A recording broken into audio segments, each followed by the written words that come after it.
정확한 시점을 제가 적지 예. 안 하는 이유가 있는데 한 10일 정도 전쯤부터 계속 사인이 갔어. 정청래 대표가 네라고 오케이라고 했다니까. 이래놓고 딴 일을 하는 거야. 딴 일을. 그러니까 이번에도 그런 거예요.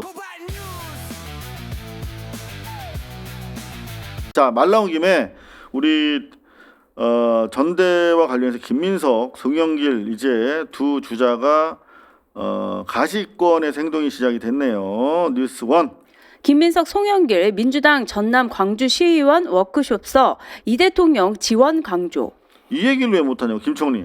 당정의 완벽한 일치 만들어야. 그렇죠. 원팀이 돼야지. 지금 원팀 아니라고 지금 비판하고 계신 거죠.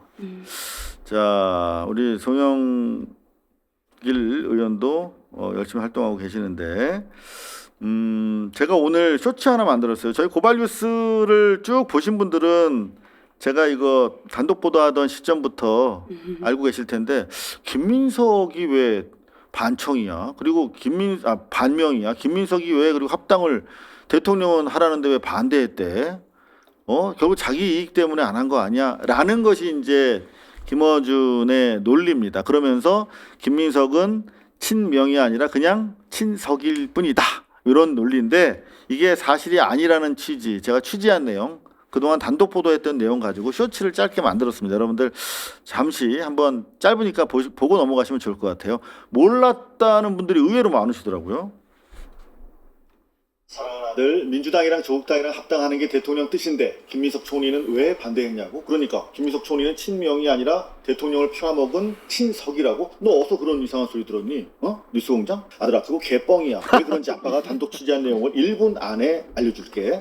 이재명 대통령은 내란 세력이 아니면 보수 쪽 사람도 품는 실용 정책을 쓰고 있잖아. 당장 여기 청와대에도 저쪽에 있던 허은하 전 의원이 비서관으로 일하고 있고, 하물며 조국혁신당은 가까운 우군이니까 합당하는 게 좋겠다고 대통령은 당연히 생각했겠지. 이런 대통령의 뜻을 알고 있던 우상호 정무수석이 작년 10월쯤에 양측을 만나서 운을 떼봤더니 전혀 합당할 뜻이 없더래. 그런가 보다 하고 있었는데 작년 12월에 용산에서 이곳 청와대로 대통령이 옮겨오면서 국정수행에 더 속도가 붙었잖아. 이제 그 무렵 국회의 개혁 입법 처리가 너무 늦다면서 이제 대통령이 공개적으로 지적하기 시작했어. 그래 맞아. 이 정청래 대표에 대한 불만인 거지. 이 가을부터 슬슬 흘러나오던 김민석 총리의 당 대표 출마설이 본격적으로 거론되기 시작한 것도 그 무렵이야. 정청래 대표가 긁혔나봐. 새해 접어들어서 1월 22일 돌발 상황이 벌어졌어. 최고위원회도 거치지 않고 독단적으로 정 대표가 기자회견을 통해서 조국당에 우리 합치자 이렇게 합당을 제안해버린 거야. 시기와 방법을 두고 청와대도 깜짝 놀랬지. 그런데 이제 민주적 수기 과정 없이 당 안팎의 논란이 자꾸 커져가는데 정 대표가 통제 능력을 보여주지 못한 거야.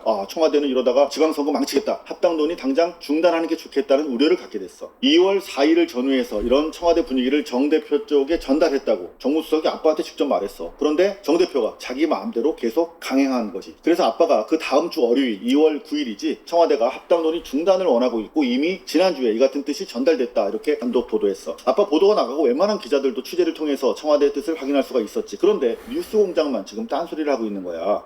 1분이 넘었다고? 어쩌지? 이야기 지금부터인데 금방 끝낼게. 상황이 이러면 정무수석이 빨리 중간에서 정리를 해줘야 되는데 일부 의원들에게 대통령은 조국당과 통합 전당대회까지도 원하고 있다 이런 식으로 대통령이 하지도 않은 말을 가지고 혼란을 야기한 거야. 당연히 지선 전에 통합 논의 중단 쪽으로 알고 있었지. 강득구 의원이 혼란스러워서 SNS로 사실 확인 문자를 김민석 총리한테 보낸 거야. 그런데 이게 실수로 유출이 되면서 두 사람은 졸지에 대통령 뜻에 반해서 역행하는 통합 반대론자로 찍혀버린 거지. 다음 날인 2월 10일 다행히 민주당 의원총회는 지선 전 통합 논의 중단을 결의했고 해프닝은 끝이 났어. 하지만 뉴스공장 탓에 김 총리는 여전히 명파리로 낙인이 찍히게 된 거야. 알겠지? 아들 이따 보자. 와, 저는 오기 전에 이걸 잘해주셨다. 봤는데 여기서 제가 가장 주목한 건 뭐냐면 1분 넘었다고? 금방 끝낼게. 나 진짜 왜냐하면 아들한테 얘기할 때 1분이라고 하면 약속을 지켜야 되는데 얘기하다 보니까 얘기는 기승전결을 끝내야 되는데 1분 가지고 안 돼요. 그러면 이건 정말 힘들었어요. 그러니까 양해를 구하는 거예요. 미안해 내가 1분 넘었는데 금방 끝낼게 하고 금방 끝내는 거. 이래야 꼰대가 안 되거든. 그러니까 막 가르치려고 그러고 뭐 정청래처럼 이런 게 아니라 양해를 구하는 거잖아요. 아들들한테. 너무 좋았어요. 많이 배워야 되겠다 싶었어요. 아이고, 감사합니다. 근데 사실 이제 제가 청와대를 깊숙이 취재를 하면서 혹시라도 또 당무 개입 꼬투리 잡힐까봐 제가 워딩을 되게 조심스럽게 사실 그때 당시 기사도 썼어. 우려를 표한다. 근데 훨씬 더 고강도로 확실한 메시지를 전한 거예요. 정청래 대표한테. 그리고 그것도 이제 정확한 시점을 제가 적시 안 하는 이유가 있는데 한 10일 정도 전쯤부터 계속 사인이 갔어. 네. 그래서 오케이라고 했어. 정청래가 이제 시간이 짧아서 그런 말을 못 넣었는데 정청래 대표가 네라고 오케이라고 했다니까. 네네. 그러니까 지난 1년 동안 항상 그런 식이었던 거예요. 그러니까 정청래 대표는 뭐 청와대에서 뭐 시그널이 오면 네 그렇게 하겠습니다. 이래놓고 딴 일을 하는 거야. 딴 일을. 그러니까 이번에도 그런 거예요. 그래서 사실은 이제 뒤늦게 정무수석이 부랴부랴 이제 2차 3차 메시지를 가지고 뭐 저 전화도 하고 여의도도 가고 그랬어요. 근데 뭐 정무수석은 뭐 전화한 적도 없고 막 그렇다고 저한테 그리고 뭐 기자회견에서 사실 허위 발언을 한 거예요. 그걸 청와대에서 다 알아요. 네네. 이미 우린 통화 기록 가지고 다 가지고 있는데 그리고 이제 허지영 기자랑 같이 그때 취재했거든요. 통화 기록이 다 있는데도 통화한 적 없다고 그래버린 거야. 에? 얼마나 골 때려. 자 그런 상황에서 그러면은 실제로 청와대는 왜 정무수석을 계속 유지하고 있느냐? 왜 그러면 왜 저 친청계 사람을 자꾸 쓰느냐? 정무수석은 뭡니까? 당장 정청래가 당대표로 있는 민주당을 상대해야 되니까 친청계 사람들을 쓰는 거예요. 그럼 국민의힘을 상대해야 되는 정무수석이면 국민의힘 의원을 쓸 거 아니야, 당연히. 그러니까 어쩔 수 없이 이게 뭐 제대로 전달될지 아니면 팀 플레이를 거기 가서 해버릴지 이중 플레이를 해버릴지 확신할 수 없지만 그래도 열심히 성실하게 하겠다고 하니까 기용을 했는데 이상한 일이 벌어진 거예요 지금. 그러니까 대학 후배를 불러다가 최고위원을 시키는 리더십과 그렇죠? 허은하 씨처럼 그분이 일하는 파트가 경청 통합수석실이잖아요. 네, 통합. 비서관님. 통합을 위해서는 국힘 또는 이준석 당의 의원이었던 사람까지 데려다 쓰는 리더십과 친정청래계라도 데려다 쓴 리더십. 이게 아까 말씀드린 하늘과 땅 차이인 거예요. 그래놓고도 사실은 여러 차례 문제가 추가로 발생했습니다. 제가 일일이 다 말씀 못 드립니다. 그래서 그 과정에서 사실은 왜 안 자르냐. 청와대가 왜 계속 쓰느냐 그러는데 저게 대통령의 용인수래요. 그러면서도 최대한 어떻게 자기 역할을 할 수 있도록 계속 기회를 주는 거. 근데 이것도 저희 고발뉴스에서만 아마 말씀을 들으실 수 있을 텐데 이제 본인이 알잖아. 홍익표 수석 입장에서 자기가 잘못한 것도 있고, 그러니까 뭐 자기 역할도 제대로 좀 못하는 것 같고 그러니까 사실 이미 두어 차례 이제 그만두겠습니다라는 얘기를 했어요. 근데 그럼에도 불구하고 대통령이 계속 면을 세워주려고 고생하니까 면을 세워주려고 계속 하고 있는데 지금 이런 상황까지 온 겁니다. 그래서 결국 급기야 신문에서는 한국일보에서 내전이라고 표현하고 또 CBS 노컷뉴스에서는 사실상 정무 기능이 마비됐다는 얘기가 나오는 상황이 됐기 때문에 이제는 대통령 돌아오시면 몇몇 뭐 소폭으로 청와대 수석들에 대해서 인선이 있을 것으로 지금 네네 그럴 것 같습니다. 또 다른 수석도 또 교체할 것 같고요. 네. 자 지금 뭐 민주당 전당대회 관련해서 계속 저희가 뭐 속속 들어오는 내용 또 추가 취재된 부분도 있고요. 그 선관위 속보도 있고 대통령 G7에서 또 재밌는 영상들이 많이 들어오고 있는데요. 자 전당대회로 갈게요. 박지원 할아버지. 박지원 호남 민심은 대통령의 힘 실어줘야 당청 갈등 우려. 자 누구에게 누구를 선택하는 것이 대통령에게 힘을 실어주는 것인지 여러분들 잘 아시리라 믿습니다. 네. 그리고 이건태 의원도 출마한다고 그러죠? 이건태 정청래 연임 명분 약해. 이 대통령 발언 지도부 겨냥 맞다. 그렇지. 이거 척하면 척이지. 국민들은 다 아는데 왜 딴지 게시판만 보면서 왜 이거 나한테 하는 얘기 아니라고 그래? 응? 자 이건태 의원. 네, 이건태 의원 출마 결심을 굳힌 것으로 저는 알고 있고요. 네.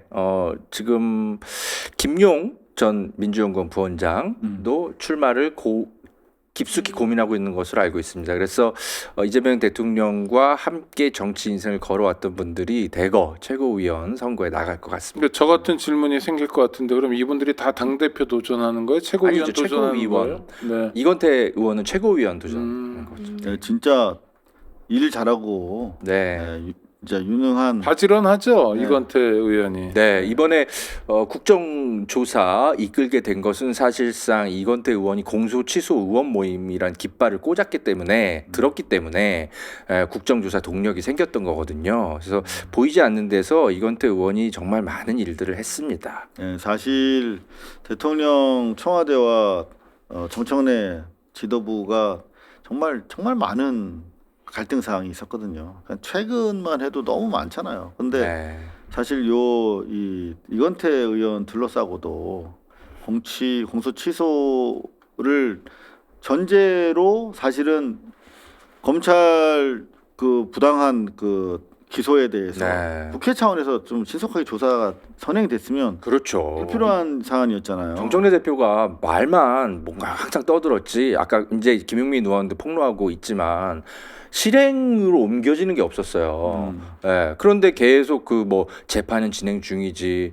그러니까 이제 이건태 의원도 이제 보다 못해서 이제 그렇죠. 그런 의원 모임을 만들었는데 사실 그렇게 대규모로 많이 할 줄 몰랐던 거예요. 이건태 의원도 한 20-30명 정도 함께 하겠거니 했는데 근데 이제 막 100명 막 이렇게 늘어나 보니까 이걸 이제 유시민 작가가 또 모함을 해서 뭐 이걸 뭐 짓이라고. 개파 모임이라는 둥 뭐 대통령에게 잘 보이기 위해서라는 둥 정말 이건태 의원 많이 속상했었을 겁니다. 제가 조금 저 신상 발언 비슷하게 설명을 드리면 제가 법무부의 검찰 인권존중 미래위원회라는데 활동을 하게 됐어요. 지난주. 그렇습니까? 네.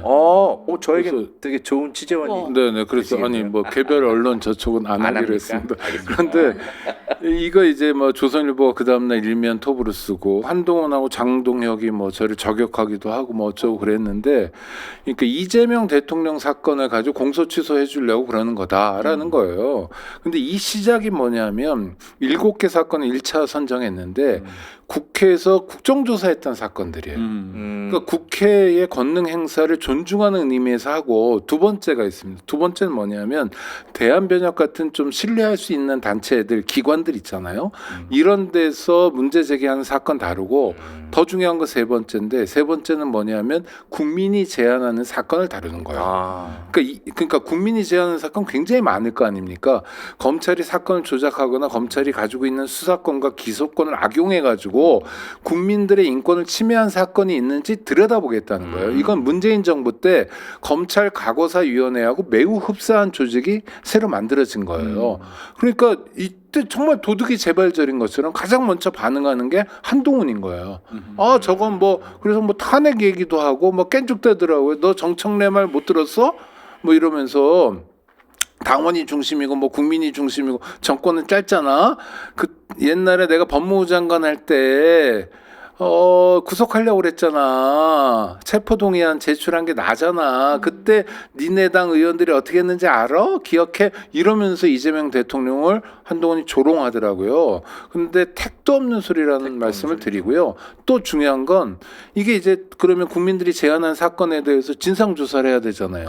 외부위원이 7명이고 생업에 종사 중인 사람들인데 어떻게 해요? 진상조사는 검찰이 할 거예요. 검찰이 하는 진상조사를 검찰 선배인 한동훈이 못 믿겠다? 두고 봐야 되는 거죠. 네. 저 확인들 하셨을 것 같고요. 네, 조금 전에 제가 말씀을 드렸습니다만 그 이건태 의원의 그 공치모 민주당에서 선제적으로 했으면 전혀 문제 안 됐어요. 그렇습니다. 그럼요. 그러니까 결국 공치모를 만든 게 그 부당한 기소를 네. 조사하기 위한 거였잖아요. 그렇습니다. 그거 알아서 먼저 했으면 전혀 문제가 안 될 네. 사안이었던 것이죠. 자, 그런가 하면은 사실 그 이제 이게 공치모와 관련해서 가장 크게 지금 갈등 상황이 부각이 된 것이죠. 결국은 이제 그게 따지고 보면은 그 경공에서 장인수 기자의 이상한 보도, 네. 그렇죠. 그거로 이어지는 것이고. 근데 그 보도 이후에 장인수 씨는 잠깐 사라지는 척하더니 요새 되게 많이 나오던데. 박지영 씨랑 지금 쿵짝쿵짝 하고 있죠. 아니 그 저기도 나오잖아요. 저 김어준 씨 방송에도. 거기 김어준 씨 방송에도 못 봤는데 어찌됐든 간에 네. 자, 그 장인수 씨와 관련해서도 그렇고 검찰도 개혁 입법 과정에서도 청와대랑 다 합의된 상황에서 결국은 대폭 양보해가지고 어떻게든 이제 그 통과가 됐는데 경공에 나가가지고 바로 그 다음 날 또 그 정 대표가 보고를 했잖아. 그리고 자기 마치 공인 것처럼 다.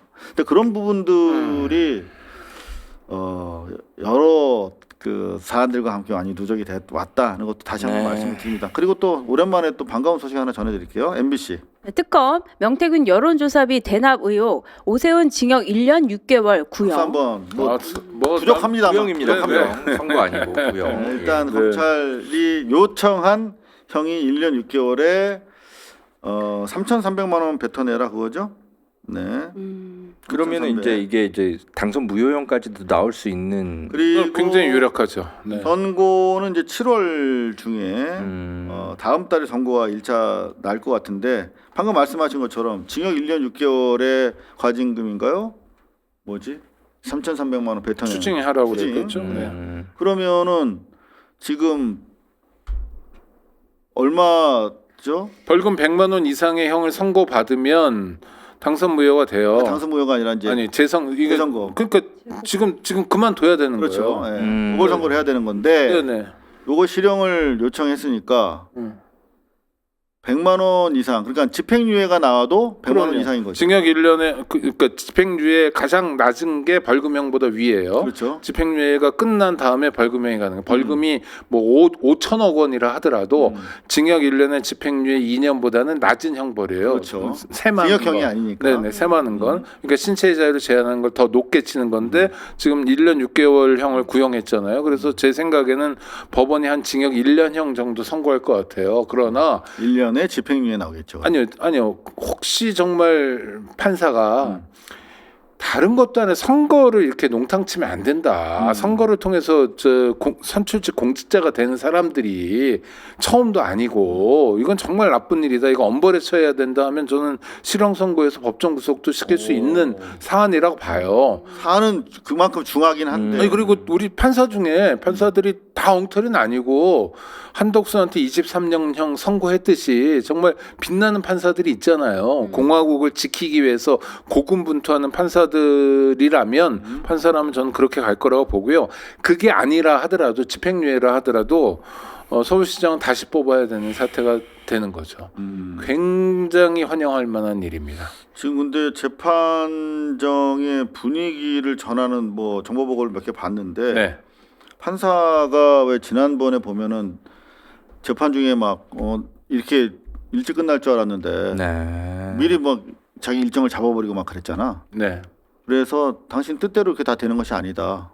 상당히 그 진행 과정에서 날선 멘트를 좀 했다고 그러더라고요. 고세훈한테. 원칙적인. 네. 네, 날선이 아니라 원칙적인. 아, 죄송합니다. 아닙니다. 네. 아니 그래서 저는 진짜 대한민국 사법부가 이럴 때는 정확히 진짜 살아있는 권력이잖아요.